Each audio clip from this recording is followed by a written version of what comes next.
Donc, bonjour à tous. On va se voir pour une nouvelle vidéo où je vais vous lire les projets de loi que j'ai réussi à de Monsieur Taquet que j'ai réussi à avoir à la réunion publique. J'avais dit à un gars qui m'a mis en commentaire qu'il les voulait. Je lui ai dit que je le ferais, donc je tiens ma parole. Parce que c'est ce qu'il faut faire. J'ai été aux réunions publiques parce que c'est ce qu'il faut faire, hein. C'est la solution. Et je pense que si je l'aurais pas fait, les résultats seraient encore plus alarmants. Bon, comme je l'ai dit sur la dernière vidéo, que j'ai fait la connerie de mettre sur ma chaîne principale, là c'est ma chaîne secondaire. Donc je vais vous lire les projets de loi que m'a donné la candidate aux élections Miss Camping, je pense, qui dit qu'elle veut s'occuper de moi, mais j'attends toujours son appel qui m'appelle. Donc les projets de loi.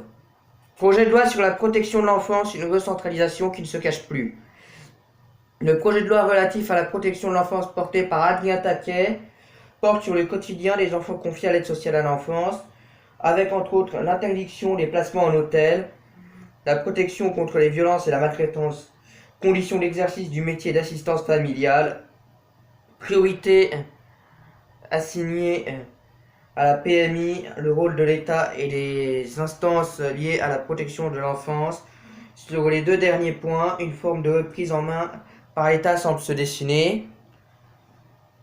Olivier Véran et Adrien Taquet ont présenté lors du Conseil des ministres du 6 juin le projet de loi relatif à la protection de l'enfance. L'examen de ce texte déposé le même jour sur le bureau de l'Assemblée nationale devrait débuter rapidement puisqu'il inscrit à l'ordre du jour la session extraordinaire de juillet au terme du décret du 14 juin 2021 portant convocation au Parlement en session extraordinaire selon la représentation du Conseil des ministres. Ce projet de loi vient compléter l'État est dédié à la protection de l'enfance, voir l'article par le programme des 100 premiers jours. Par le lancement en octobre 2019, la stratégie nationale de la prévention de la protection de l'enfance 2020-2022, voir l'article. Compte tenu de leurs compétences en la matière, les départements sont bien sûr concernés au premier chef par ce texte. Une fin programmée de l'hébergement en hôtel.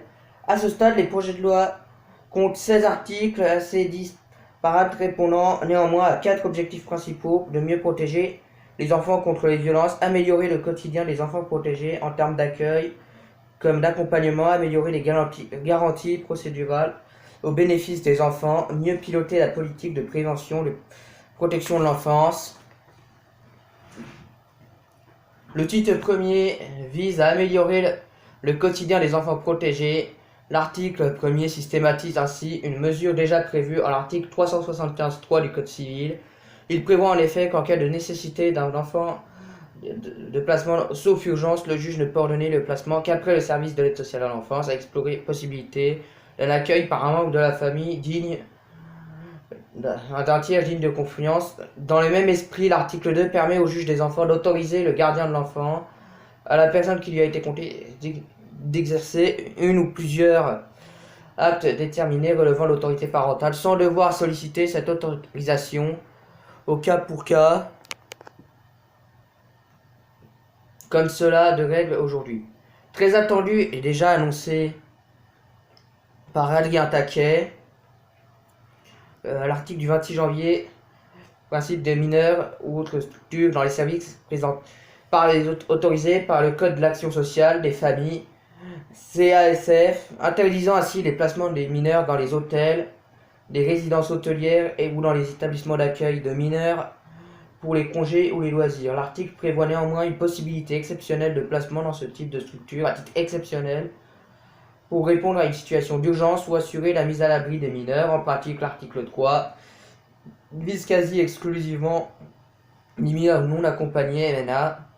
La date d'application de cette mesure sera fixée par décret au plus tard le premier jour du 12e mois suivant celui de la publication de la présente loi. Mieux protéger les enfants contre les violences.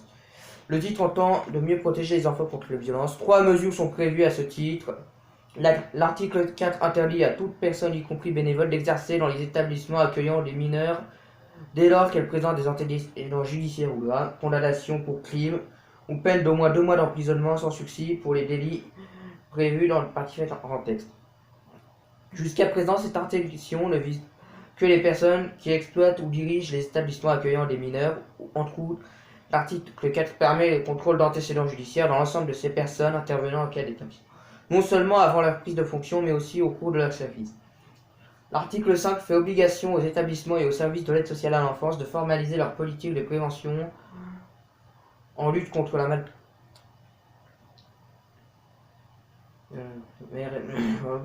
maltraitance en l'inscrivant dans le projet d'établissement, tandis que l'article 6 généralise l'emploi du référentiel dans ce domaine élaboré par haute autorité de santé. L'article précise que la formation des départements et des professionnels, nouvel outil, sera assurée par le groupe d'intérêt public GIP, créé à cet effet, voir l'article 13. Le titre 3 se consacre à améliorer les garanties procédurales en matière d'assistance éducative.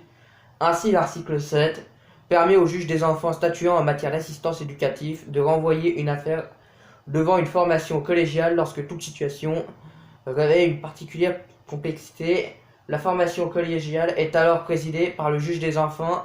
Saisi de l'affaire, ce renvoi ne peut intervenir pour tout type de décision et à tout moment de la procédure. L'article 8 renforce l'information du juge en cas de modification du lieu de placement de l'enfant, ainsi de mieux sécuriser les procédures. Renforcer l'attractivité du métier d'assistante familiale.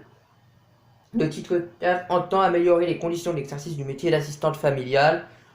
Celui-ci est en effet confronté à un rapide vieillissement des professionnels, à de sérieuses difficultés de recrutement. Pour essayer de renforcer l'attractivité de ce métier essentiel, l'article 9 garantit aux assistantes familiales une rémunération mensuelle au moins égale au SMIC, au prorata de la durée de prise en charge. Dès le premier enfant accueilli, il leur garantit également des revenus équivalents à moins de 80% de la rémunération totale prévue au contrat lorsque l'employeur, le plus souvent le département, leur confie moins d'enfants que prévu par leur contrat. Cette garantie s'apprécie contrat par contrat. En outre, l'article prévoit le maintien de la rémunération des assistantes familiales en cas de suspension de l'agrément, ce qui suppose une faute, pour une durée pouvant aller jusqu'à 4 mois, la durée maximale de la suspension.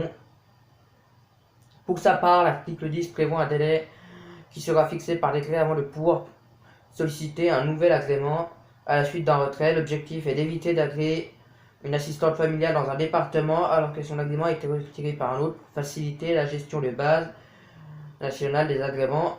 Pour l'exercice de la profession d'assistante familiale sera créé et géré par le JP prévu l'article 13.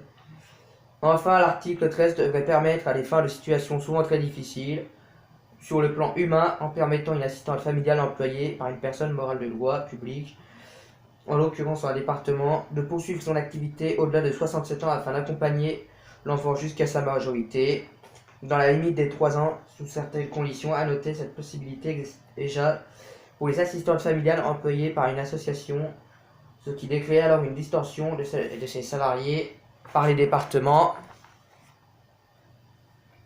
La PMI strictement encadrée par un Conseil national de la protection de l'enfance. À titre 5, ce qui vise à mieux piloter la politique de prévention de la protection de l'enfance pourrait se révéler le plus possible pour les départements puisqu'il étend encore le poids de l'État dans la gestion de cette politique pourtant décentralisée depuis 1983. Il s'appuie notamment sur le rapport de Michel Perron, député LREM de Seine-et-Marne, intitulé « Pour sauver la PMI, agissons maintenant ». Selon l'exposé des motifs, ce rapport dressait le constat largement partagé et étayé d'une gouvernance lacunaire de la PMI, source d'inégalités sur le territoire, et appelait à inscrire l'action de la PMI dans un cadre national. L'article 12 procède donc à une recentralisation fait de la PMI, au moins dans la stratégie de ses grands principes de mise en œuvre.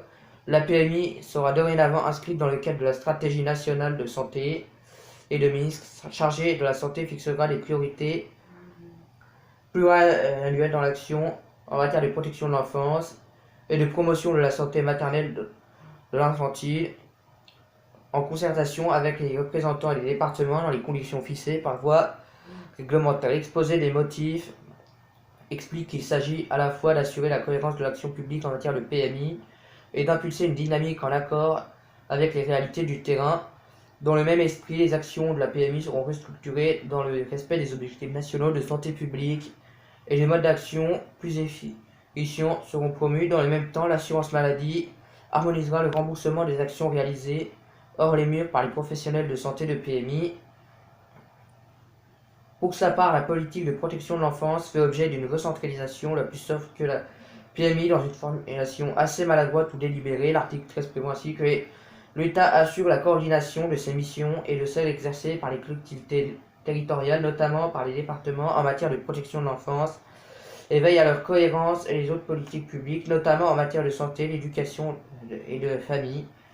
Il promeut une coopération entre l'ensemble des administrations et des organismes qui participent à la protection de l'enfance. À cette fin, le même article prévoit la création d'un Conseil national de la protection de l'enfance, mais aussi d'un regroupement d'intérêt public pour la protection de l'enfance, l'adoption aux accès aux origines personnelles, ce qui signe au passage la disparition du CNAOP, le Conseil national pour l'accès aux origines personnelles, et l'Agence française de l'adoption. Le GIP est cofinancé par l'État et les départements, exerce au niveau national des missions d'appui au pouvoir public dans la mise en œuvre de la politique publique, la protection de l'enfance, l'adoption nationale et internationale, accès aux origines personnelles. Il contribue à l'animation de la coordination et de la cohérence pratique sur l'ensemble des territoires. Parmi les missions qui lui sont nommément assignées figure également la mise en œuvre du service national d'accueil téléphonique de l'enfance en danger, donc le 119 quoi, et l'Observatoire national de protection de l'enfance, ainsi que la mise en œuvre d'une base nationale d'agrément d'assistante familiale. MNA, nouveaux critères de répartition et obligation de consultation de fichiers AEM. À titre 6, elle prévoit de mieux protéger les mineurs non accompagnés à travers deux mesures. L'article 14 modifie les critères de la répartition nationale des MNA en jugeant que les clés de répartition actuelles ne sont pas totalement répondues aux problématiques rencontrées par les départements confrontés à des flux très importants. L'article ajoute donc de nouveaux critères aux critères actuels, essentiellement de nature démographique d'une part, des critères socio-économiques définis par décret et d'autre part le nombre de bénéficiaires des contrats de jeunes majeurs parmi les MNA du département. Pour sa part, l'article 15 ne va pas manquer de susciter des contestations puisqu'il rend obligatoire la consultation des départements du fichier national d'appui à l'évaluation de la minorité. Selon l'exposé des motifs, il s'agit de faire face à de nombreuses tentatives d'utilisation de ce dispositif de protection de l'enfance par les personnes majeures qui mobilisent des moyens dédiés à l'aide sociale à l'enfance au détriment des mineurs isolés dans l'accès de la protection, laquelle il est essentiel qu'il ait droit en matière rapide et effective. De ce même article, rend obligatoire la transmission mensuelle au préfet par le département des décisions prises à la suite de l'évaluation par les services de situation en l'ensemble des personnes se déclarant MNA. Enfin, il cautionne le versement des contributions forfaitaires de l'État attribuées au département pour l'évaluation des personnes ne prétendant au respect des départements des jeux d'application. Jusqu'à présent, l'aide est conditionnée uniquement à la consultation du fichier AEM. Un dernier titre de projet de loi comprenant uniquement l'article 16 habilite le gouvernement à légiférer par ordonnance pour l'application en Outre-mer des dispositions prévues par le projet de loi. ADF, un projet de loi succinct présenté en août. Dans le communiqué du 16 juin, l'Assemblée départementale des départements de France, ADF, a été sans surprise l'une des premières à réagir en évoquant un projet de loi succinct présenté en urgence. Dominique Bussereau et Frédéric Biry, président de la collectivité européenne d'Alsace et président de la commission Solidarité et Affaires sociales de l'ADF, expriment leur regret de voir ce sujet sensible traité aussi rapidement, tout en reconnaissant que le texte comporte quelques mesures dans le bon sens. L'ADF ne voit pas l'intérêt de présenter au Parlement en urgence un texte succinct quand les lois récentes 2016 et 2007 ont déjà apporté des avancées sensibles en faveur de l'enfance. Le communiqué ne dit pas un mot de la recentralisation des faits polémiques de PMI de protection de l'enfance,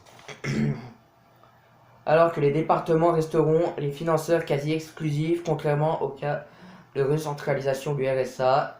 Il appelle au contraire une intervention urgente de l'État, notamment en matière de psychiatrie. Un tiers des mineurs placés nécessitant un soutien psychiatrique, de renforcement des mesures à l'endroit des mineurs, auteurs d'actes de délinquance et de soutien accru en faveur des maisons d'adolescents. De son côté, l'UNICEF, avec d'autres associations, a déjà contesté sans succès un fichier AEM devant le Conseil constitutionnel et le Conseil d'État, ce qui dit fermement opposé à la consultation obligatoire du fichier, qui facilitera selon elle l'expulsion des jeunes étrangers concernés avant même qu'ils aient pu exercer un recours en cas de refus provisoire le plus en charge.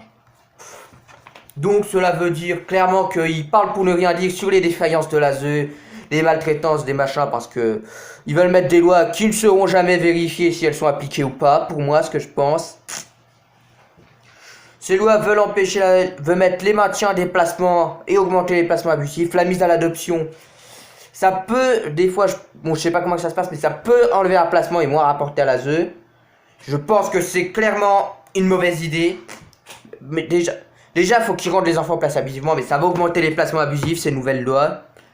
Maintenir les placements des enfants placés abusivement jusqu'à leur majorité.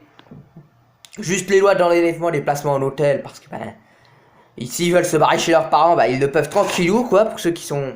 Mais ça, les placements en hôtel, c'est rarement pour les enfants placés abusivement, c'est plus pour les enfants... Ou les enfants placés abusivement qui ont contact avec leurs parents, parce que les enfants placés en hôtel, généralement, ils ont plus de contact avec leurs parents, ils habitent à 10 000 km de chez leurs parents. Donc voilà, mais bon. Après, ce qu'il faut pour moi, c'est déjà surveiller les contrôles, augmenter les contrôles, et ça, ils le feront pas. Et arrêter que ce soit les départements, parce que ils veulent continuer à laisser les départements faire les conneries qu'ils veulent pour certains services, et d'autres les nationaliser, mais les laisser faire les conneries qu'ils veulent aussi. Ce qu'il faut, c'est que ce soit national, qu'il y ait un Gugus qui se bagarre, et qui contrôle, et qui les contrôle réguliers tous les mois, je dirais, et des contrôles par surprise, sans prévenir. C'est des gens, ils viennent, ils sonnent, ils veulent pas, le foyer n'ouvre pas, ils auront des problèmes, c'est des flics. Et s'ils ouvrent, ils ont juste à la fermer et il y a le contrôle. Point. Et que ce soit par surprise, et que ce soit pas les mêmes Gugus, que ce soit pas genre le lundi à 15h, parce que sinon ils savent que le lundi à 15h c'est le contrôleur, donc ils préparent tout à l'avance. Que ce soit par surprise, à l'improviste, que personne s'y attende. Donc voilà. Moi aussi. Donc voilà. Après, je pense que dans les machins, elle vient attaquer à parler pour ne rien dire. Et les départements profitent de ce projet de loi pour ne pas se bouger le cul. Par contre, le seul truc bien que je peux dire de ces projets de loi quand même, c'est que comparé à d'autres où ils ont rien foutu, ça c'est grâce à nous qui avons foutu quelque chose, qui sommes allés manifester au ministère de la Justice, au ministère de la Santé, moi qui allais leur demander ce qu'ils vont faire contre les placements abusifs, nos lives avec Michel Perron, c'est tout ça qui fait qu'on a réussi à avoir ça. Plus les pièces à conviction, parce que sur nous peut-être qu'ils y seront pas. Et bon. Sur ce, j'espère que cette vidéo vous a plu. Donc, voilà.